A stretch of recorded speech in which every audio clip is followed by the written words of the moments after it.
What's up, Internet? My name is Kyle, back with another episode about cameras, tech, and all that good stuff. Today, we are going to talk about the background blur effect, or better known as bokeh.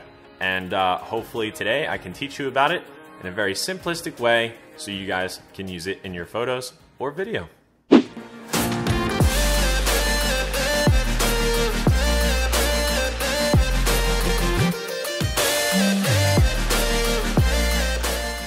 Okay, so let's get right to it. How do you do this? What is it? What kind of wizardry is going on inside of our cameras? What sorcery is this?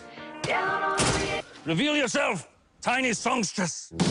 Well, I'm not going to talk about the wizardry part, but I am going to tell you about the settings and stuff like that. Right now, I'm filming at an aperture of 1.4, which is considered a high f-stop value. Now, that may not make sense right away because it's a lower number, but just think of it as the inverse. Or you kind of don't really have to worry about high, low, and all of that when I show you this. Okay, so let's take a look. So this right here is my Sony a6000 with the 35mm f1.8 lens. That's the highest f-stop value it can go to. Right now, I have it at f22. Now, if I hit the focus button, or the half press the shutter button, you can see the aperture blades open up and try and focus and then go back to what value they're at. So f22 is super, super small. That basically means that it doesn't let in a lot of light. Now, if I were to change it, which I'll go to f5.6, and you can see that the aperture blades have opened up to let more light into the lens. Now that would cause more background blur. Then if I went even higher, down to f1.8, and you can see, whoop, there you go. You can see that it's wide open. That's the term that a lot of people use. You're shooting at wide open at f1.8 or however wide your lens goes, and that will give you the crazy background blur that you see in this video. Now, I'll show you on this camera that I'm shooting on right now. It's a Sony a6000 with the Sigma 16mm f1.4. So even more blur than an f1.8.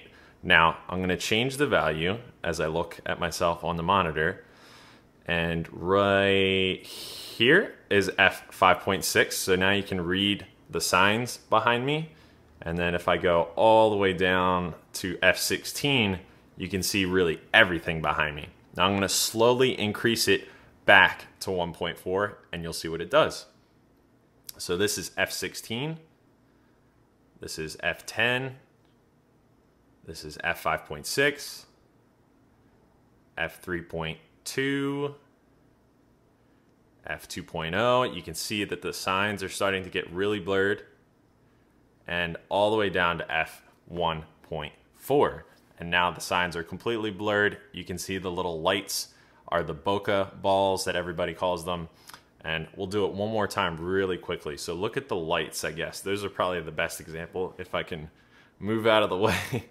Let's go all the way to f16. Boom, you can see the lights. Go all the way to f1.4, and now they're blurred.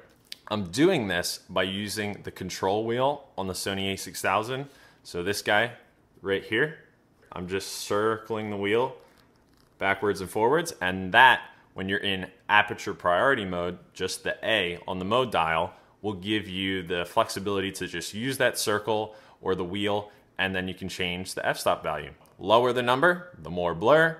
Higher the number, the less blur. When you're in Aperture Priority, the camera adjusts the shutter speed, the ISO, and it does all the other settings, and it lets you control just the background blur or the aperture number to whatever you see fit. This is a really good mode to use when you're first starting to kind of delve into changing the settings yourself and you're a little too scared to go into manual mode. So Aperture Priority will do everything else, but you decide how much light gets in the camera. One last thing real quick about the bokeh effect is if you use a longer lens, say a 35mm versus the 16mm, the bokeh balls or the bokeh effect will be creamier. It will be like a smoother background blur. So the longer your lens gets, the more background blur you get. Oh, one last tip is to increase background blur is to have a bigger distance between the subject, which is me, and the background, which is the wall. So there's a lot of distance between me and the wall, so there's more blur. However, if I back up, say back to here, now I'm a lot closer to the wall, so there's less distance for the camera to blur, pretty much. Hope that's not the incorrect way to scientifically say it, but as far as a visual representation, you guys can kind of see. The closer I am to the lens and the more distance there is back there, the more blur there is. If I move back and there's less distance between me, the subject, and the background, the less blur there is. So yeah, pretty simple concept. Hopefully it's not too confusing, and hopefully you guys have learned something today.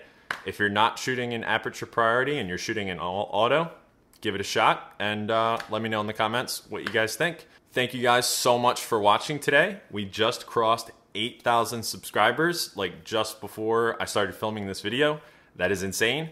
Thank you from the bottom of my heart, and I will see you guys in the next episode. Later.